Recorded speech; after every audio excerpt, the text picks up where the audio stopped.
Before we jump into today's episode, I want to give a quick shout out to our sponsor of the show, Procurify.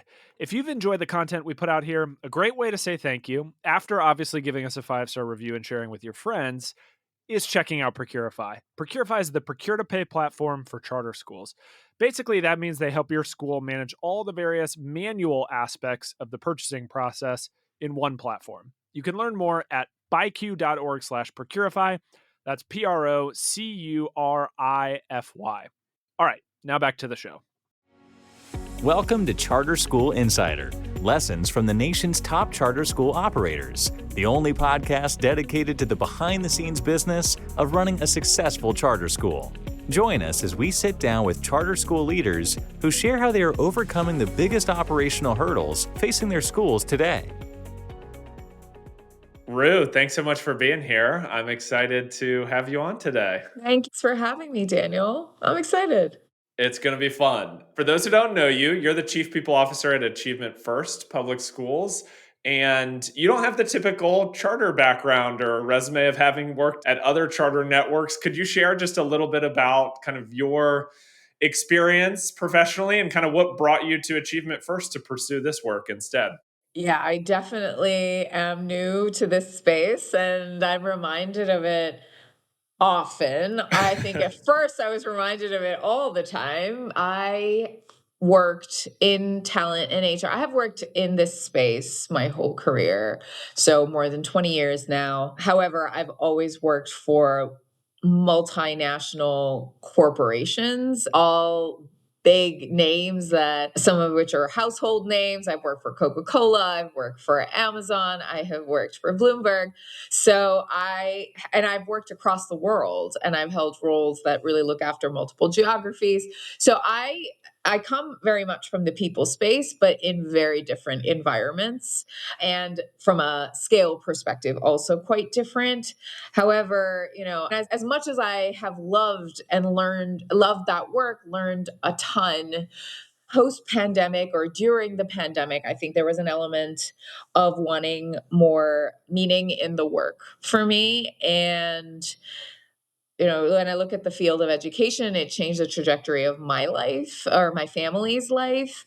And so I come from a background where education really mattered because every generation got a little more educated and therefore were able to build upon the wealth of the previous generation. And that's the world I come from. So when I was looking for more meaning and considering, hey, do I want to try the nonprofit sector? The great thing about the people function is if you can adapt to the organization and what it's trying to do, you can actually move sectors. So, Right. Which I've done before. And that's why I wanted to try and see if I could get a job in nonprofits. And when education became an option, I was actually just completely enamored with the idea of working in education once that became a real thing. And then, so I ended up joining this space and I am now in it, and it is as rewarding as I hoped it would be. Awesome. Well, I'm excited to talk more about what the experience has been like. And your unique background, having worked for some of those large organizations you mentioned, is one of the reasons why I was really interested to have this conversation with you. Because I think,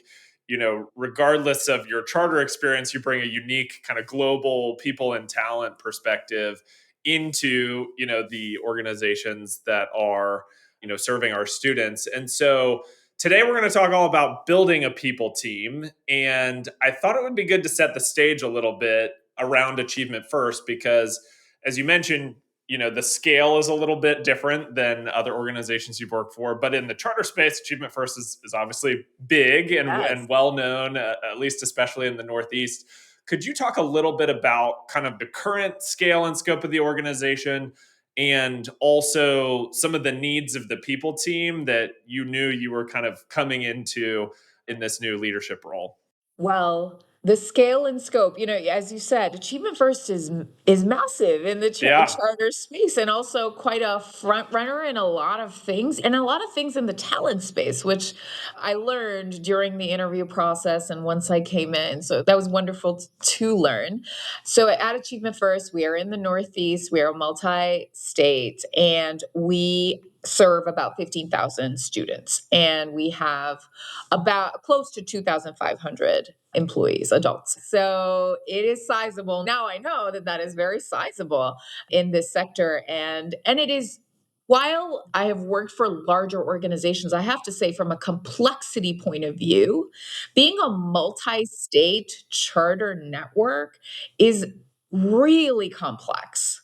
So it's not, complexity doesn't just come from the number of employees you have, but charter schools, the schools create a multi site level of complexity that you can't have in offices, right? Because you'll have one office in one city. And if it's a bigger office, you might have one big office, Right, right. but it's completely different. Multi-site is a whole other ball game when we're talking about schools. So we are large, we are complex, and one of the things that coming in, I've actually, the board asked me, a few months after I joined, what is this like, and what have you seen? And so I'll tell you what I told the board, which is Okay. the people function at AF. What I walked into, it was like tending to a garden that had been left alone for a few years.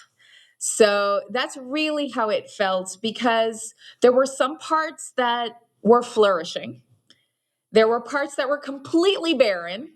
No one had even tried to do anything in those spaces.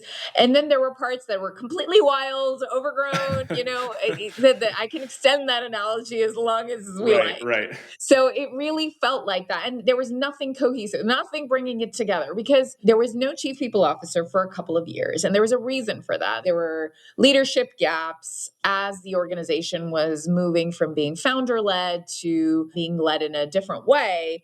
And due to those gaps, the people function really did not have leadership for a few years. All right. Well, I love the inside look into the analogy you used with the board, and it's great to hear that there was, some flourishing wildflowers, some beautiful fruit, and then some opportunities, as every good unleft garden has. So I want to get into some of those specifics a little bit more, because I think the situation you laid out is really actually quite common, which is, these education organizations oftentimes are going through these iterative cycles where they're growing and they're developing, and maybe you just don't have the right leader for a specific chapter in the organization for a couple of years. And so some of these things just happen naturally. And so I think, there's probably a lot of other leaders who can relate to the situation you described, even if it's maybe not exactly the people function, maybe it's operations or finance and or whatnot. And so I think there's some principles here that apply for a lot of others as well that I'm excited to talk about.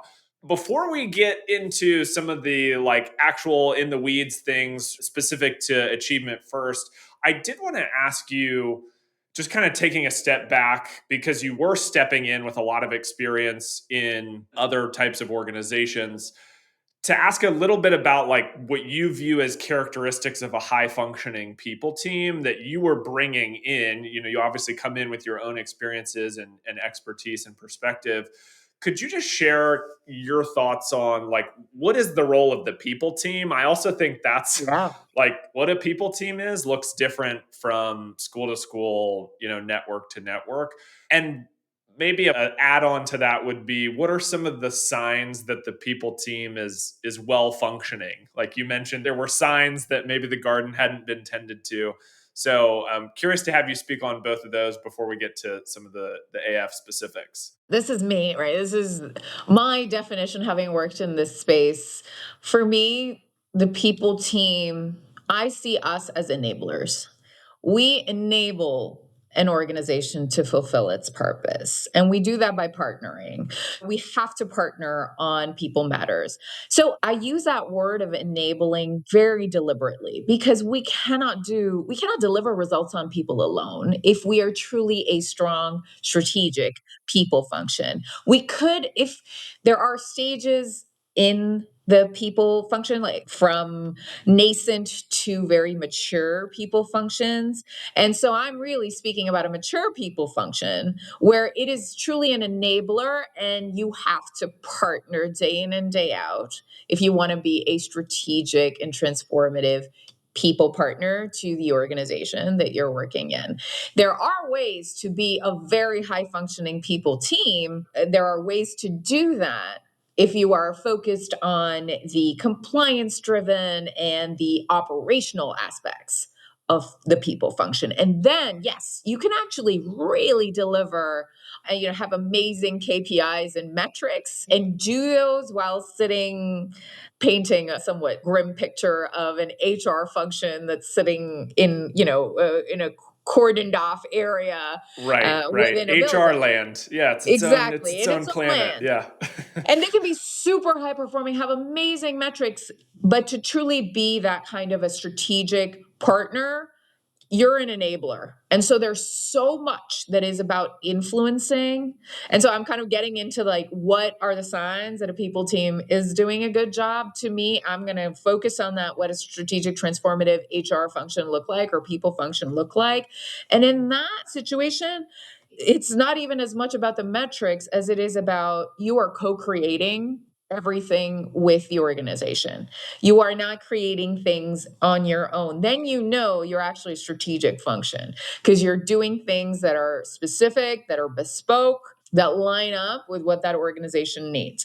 Of course, there are some metrics that overall any HR function, any people function should be looking at, and there's a host of them. To me, like top three, look at your engagement data, look at your retention data, and look at your recruitment turnaround time. If you have to just boil it down to a couple that really bring the whole picture together, it's them. But those can be true and be on the higher side, yet the HR function may not have a high role to play. So to me, a sign of a people team doing really well is when they're co-creating things on a very regular basis. They're influencing, because that's when you are doing the things that move the organization forward, because you're completely aligned with the leaders that you're working with and what they want to achieve, and you're influencing them when they're off track, because we should be having our own point of view. That is the thing about being in the people function.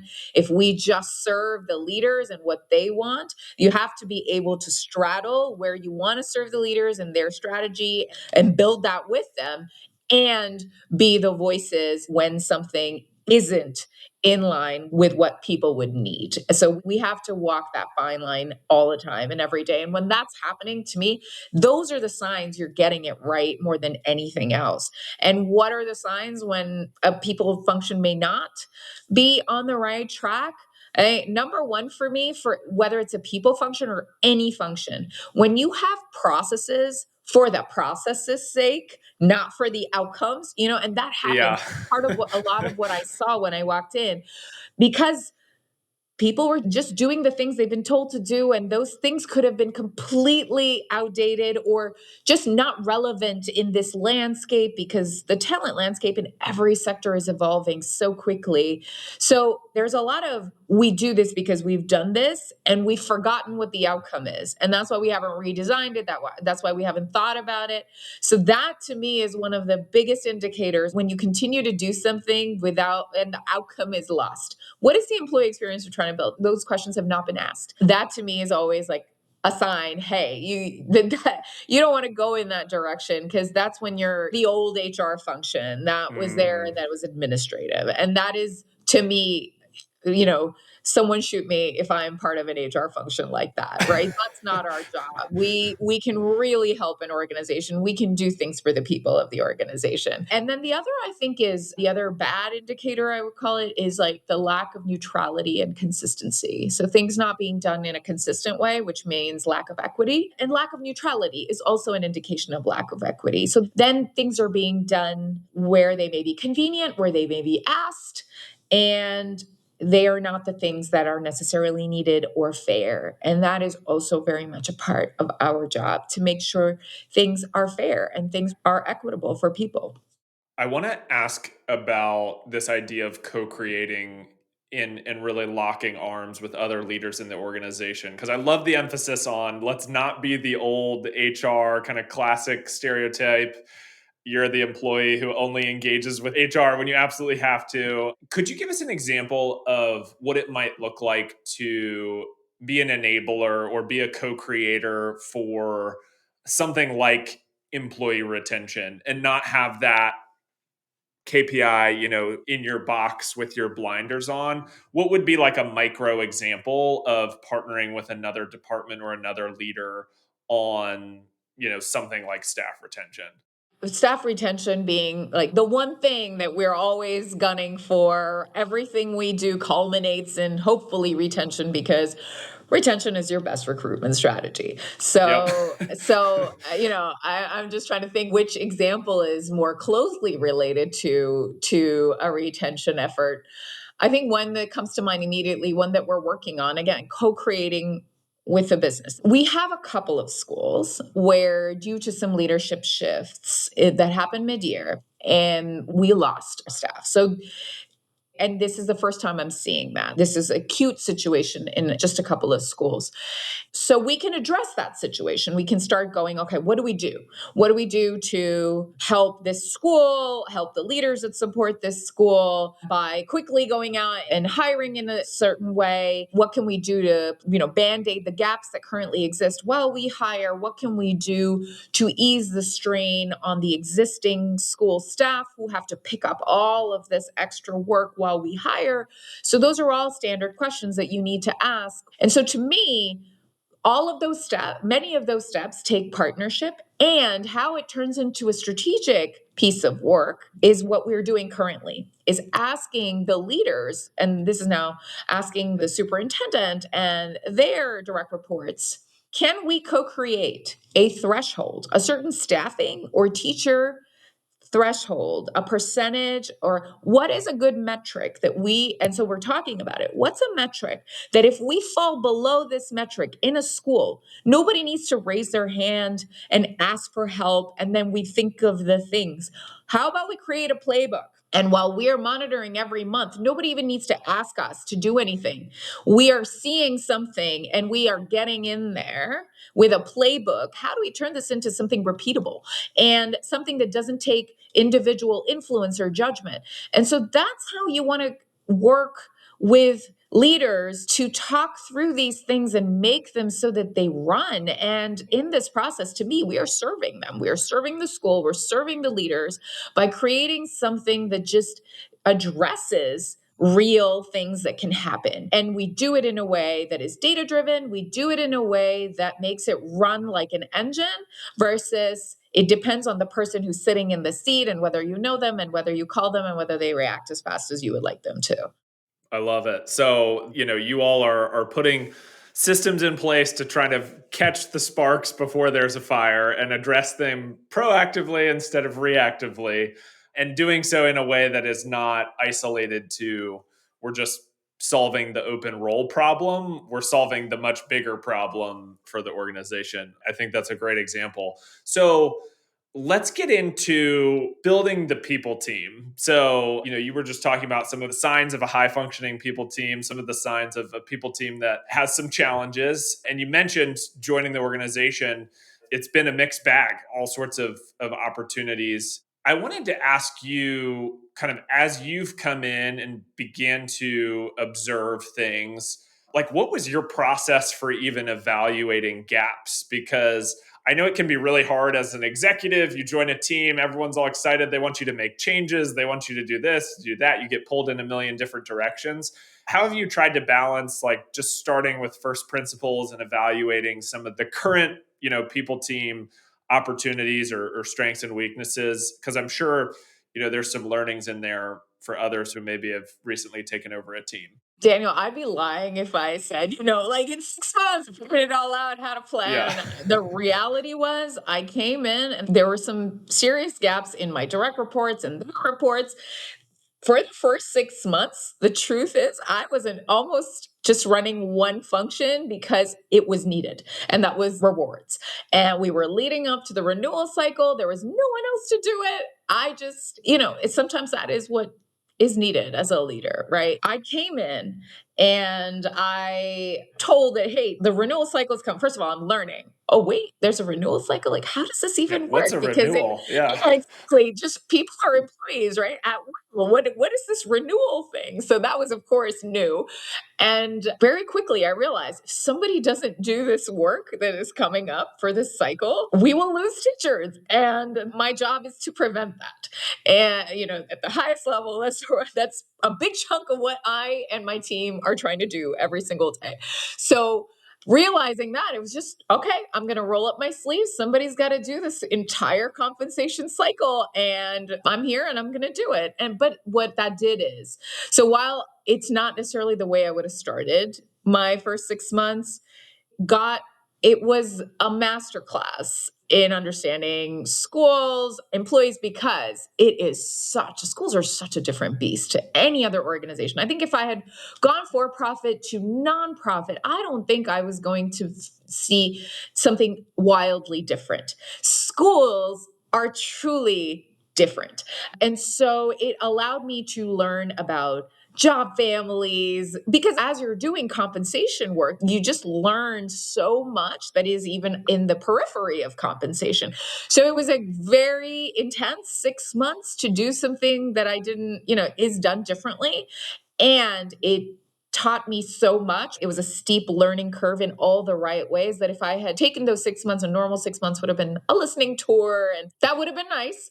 Didn't happen, but I didn't get the listening tour in that way. But I think I learned at such in-depth level that I don't regret it at all. So my first 6 months were just that. And so in doing that, as I said, there was so much in the periphery of doing it that I learned that in a way that became my way to assess what are our key challenges and what should we focus on. So after that, when I had a moment to kind of go back up to the seat that I was hired to take on and then really assess. I have worked with my boss, the CEO, and the people function in schools matters more than I would say anywhere I've worked or most places I've worked. People are the engine of this Right. industry, whatever Yep. the sector, right? It's the Totally. teachers. It's the Yeah. ops staff. Our product is people. So the people function is so central. And I, again, did not fully grasp that walking in. I fully grasped it once I got in and I learned that, oh, wow, this is everything.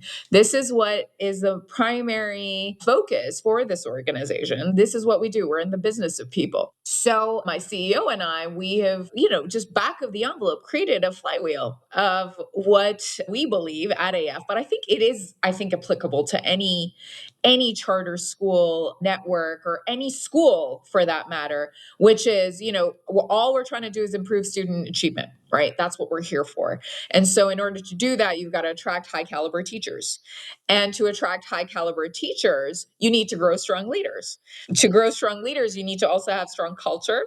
And strong culture will improve teacher retention, which will improve student achievement. So it really is a cycle.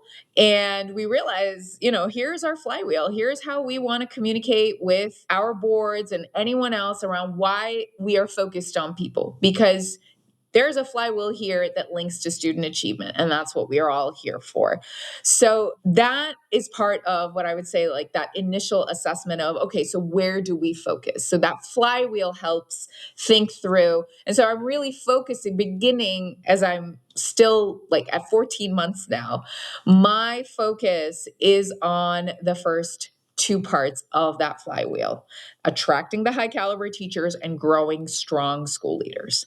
Because then once we stabilize those two things, then we can go, all right, what more do we do for strong school culture? Because the leaders will do some of that. And then what do we supplement? And then that will lead to that teacher retention. So my team's focus, we are completely all in on doing more on the attracting talent, which is a host of things around how we're doing compensation benefits and differentiating ourselves, how we're trying to build out an EVP so that, again, we can differentiate ourselves. And we're really going all in on leader development because, as we know, 70% of a person's well-being or the climate they encounter at work is determined by the immediate team that they're around, which is Right. in a large way determined by the leader that they work for. Yeah. A terrifying stat for all leaders. Yeah. Indeed. Yeah. Heavy is the head that wears the crown. That's right. That's right. Well, I love this idea of having a kind of a framework or a flywheel that has the mission, the kind of like the end goal in mind that you can then work backwards from and evaluate the organization against, are we actually building that flywheel? How are you thinking about, just from like a strategy perspective? You kind of alluded to this in focusing on those first two, we need to get great teachers and we need to develop leaders. Sometimes those things take a long time. The school year goes by really fast. Building out like a leadership development program, that's multi-year work. And so just from a strategy standpoint, how are you and, maybe other leaders that you're partnering with on this work, how do you all think about like the short-term needs of, oh, we have this fire at the school where the principal left mid-year and we need to swarm them with support with kind of these longer term strategic initiatives? Daniel, that is the challenge every single day because it is so easy to get caught up playing whack a mole. There are just so many new things that emerge every day. That's, again, very different being in the school environment. I have to say that need and that pull to play whack a mole is massive. And from my perspective, and I've said this to my leadership team too, as in the executive team is what I'm referring to, which is to do this right, we'll have to let a few fires burn. We will only be able to do things well if we focus on doing a few things right. And that is my philosophy around how I like to do things. I would like to do a few things well and decide what we're going to build first and build upon. That doesn't mean that every now and then we get very distracted by a fire that we need to drop everything and put it out. But I prefer to pick and choose and see where we can use the organization to do certain things.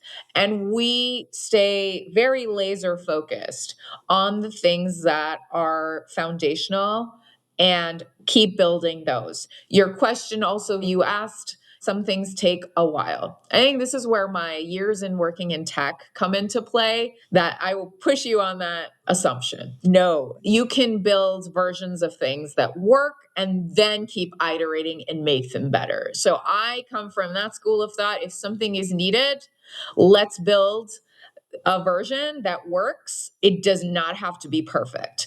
And that has been a bit of a culture change for me to see how much in the charter sector it's like, we got to build this thing because otherwise people may not like it. And my thought is, build enough so that people don't hate it. They can kind of like it or find that it does the thing, but it doesn't have to be the perfect thing. Otherwise, we'll never move the needle Right. enough to do all the things that we need to do. So, never, as they say, never let, what is it, great be the enemy. Yeah, perfect be the enemy of the Good good, or enough. something like that. Yeah. I Yeah. absolutely come from that school of thought. Good enough. Let's keep going because we have a lot of things to do. And if we get bogged down in creating something perfect, we will slow ourselves down. Okay, so let's talk about some early wins. I love that you're challenging the long, things need to take a long time. Let's ship product and then hear back from our customers, the tech mentality. I love it. What have been some of the early signs of improvement, or maybe things that you're excited about personally as a leader, as we're going into the second half of the school year? What are some of the things that you feel like are exciting you about how the people team is coming together at AF? It's been a journey these last 14 months. And as I said, when I came in, there were people gaps. There were strong silos. That's what happens when you don't have leaders, right? People then go a little into their shell and then they do the thing that they know how to do. And they're like, this, please leave me alone. There's no, Right. because I'm doing the thing. So there were a lot more silos across the team.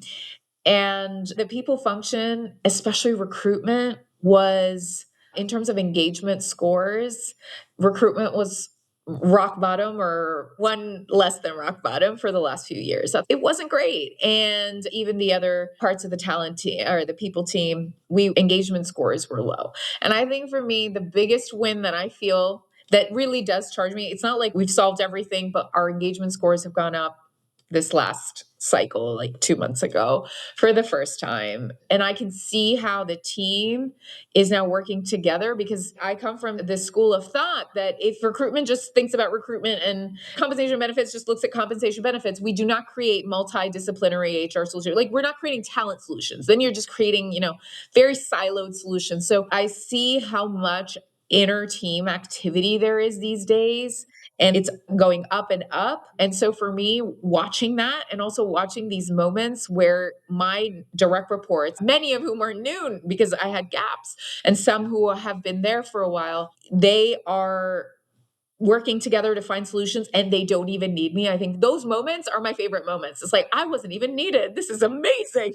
Yeah. Um, It's so working. Yeah. exactly. There's nothing more fulfilling for me than a moment like that going, oh, you guys just talked and the three of you figured this out and you're now rolling it out for the team, for a newer team, especially not because they are not capable at all. And I'm surrounded by amazing talent. It's just those rhythms that were broken. And so all of that to me is my win first and foremost. That gives me the satisfaction that while it has been a build and it's been very challenging at times, it's reaping results because all of this, I know after 20 years of working, these are the leading indicators that tell you there are a lot of wins coming. A lot of the same people and a lot of new people, just seeing the engagement scores, seeing the interactions is really heartening for me. And then I would say two other things. We've done work on compensation that, I had to do. And with the team, we have gotten to a place where we have retained more teachers in the last school year than we anticipated if we hadn't done that compensation work to think about how are we more externally competitive, more internally equitable. Both things have to be true. And how are we, getting there? Last year was very deliberate in how we looked at that work, and many leaders told us, and we can see from data that we ended up retaining. We got more yeses in, intent to return is also a very charter school thing. And so that returning was higher. And then I would say the leader development piece around we have a very well established principle pipeline and development strategy and have had it for a few years. And that was really well done, really solidified. But actually, the first level of managers, if you will, in schools are deans, and they are making the bridge from being individual contributor to leader. And so this year, we're really going all in on dean development.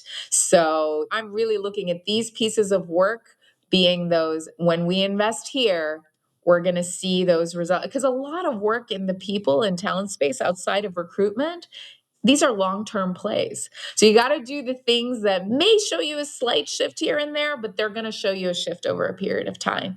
And so I think us doing the work on dean development is a big win. And I know that that will really reap some rewards in terms of retention in the medium term. All right. I want to bring us to a close here. But before we wrap up, there have been a couple really interesting, what I would call non charter nuggets of gold or observations as a people leader throughout the conversation.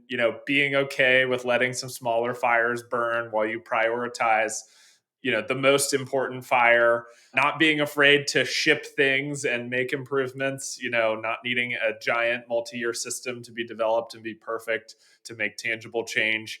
I'm curious if any other non-charter observations come to mind now that you're, a little over a year into the role.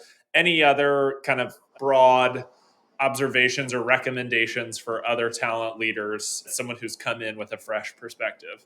At a macro level, I'm about to say something that I think everybody in the charter sector feels, but I guess with my fresher eyes, I am, what's the word? Not shocked, but it is a real challenge. I mean, everywhere else I've worked, the demand supply, just market forces work, which is, you have dip in supply and then, the market corrects itself with pricing and then you're able to meet the demand because the supply goes up. And I've seen that happen with talent in various sectors and in education, in K to 12 education. These forces are not working. And so I sit with that all the time of this is a problem much bigger than any individual network or even districts, right? And that to me is so different from anything I've ever seen before. And like I said, so much bigger than any of us. It's political, it's regulatory, but I keep thinking, who and how do we solve this? Who's going to solve this and how do we solve this?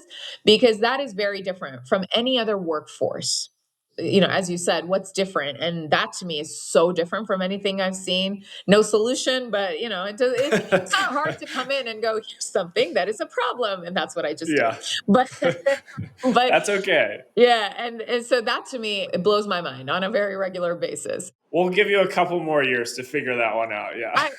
Thanks. I hope I don't settle for this status quo, is why I keep thinking about it. I don't think any of us should.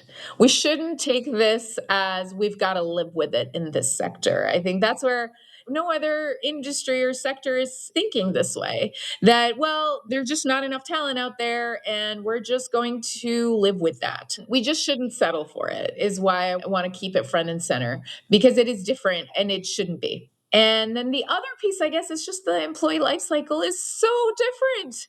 Like I was mentioning earlier, that everywhere else is like employees are at will, and there's no such thing as a please tell us if you are coming back in a couple of months because you're taking a break.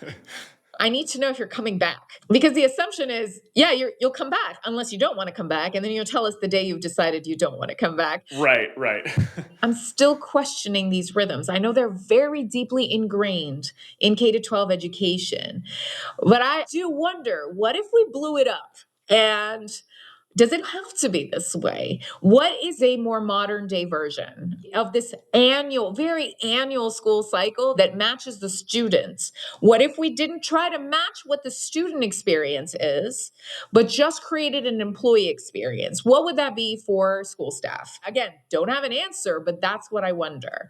To me, this is something that was created a long time ago, and it just aligns with the school and the students. But is it what the adults need? Is it the employee experience we need for the adults?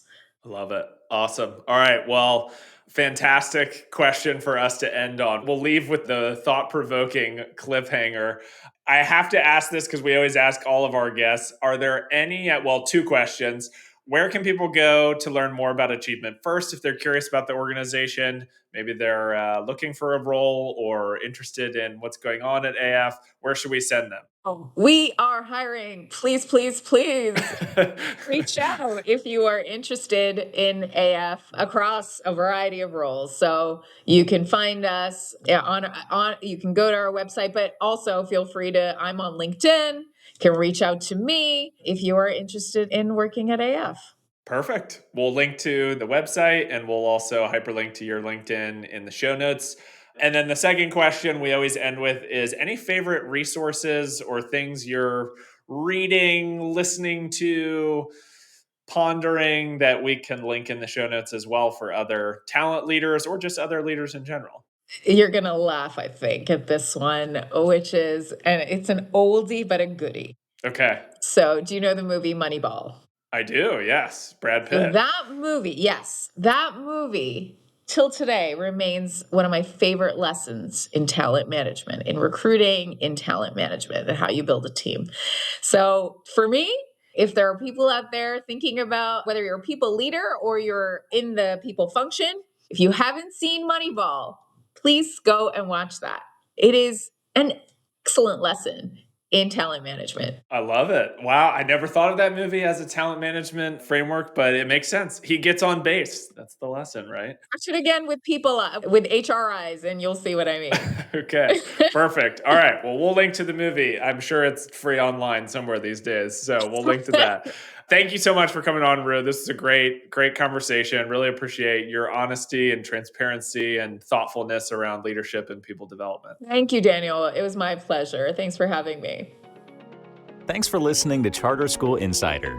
This show is brought to you by BuyQ, the group purchasing organization specifically for charter schools. Want to learn how to maximize your school's purchasing power? Join together with thousands of other charter schools by visiting buyq.org/sign-up. BuyQ's purchasing program is free and has no obligations or commitments required. If you enjoyed today's episode, do us a favor and subscribe on your podcast listening platform of choice. If you have a question or feedback for us, we'd love to hear from you. Send us an email at podcast@buyq.org. Thanks, and we hope you'll tune in for the next one.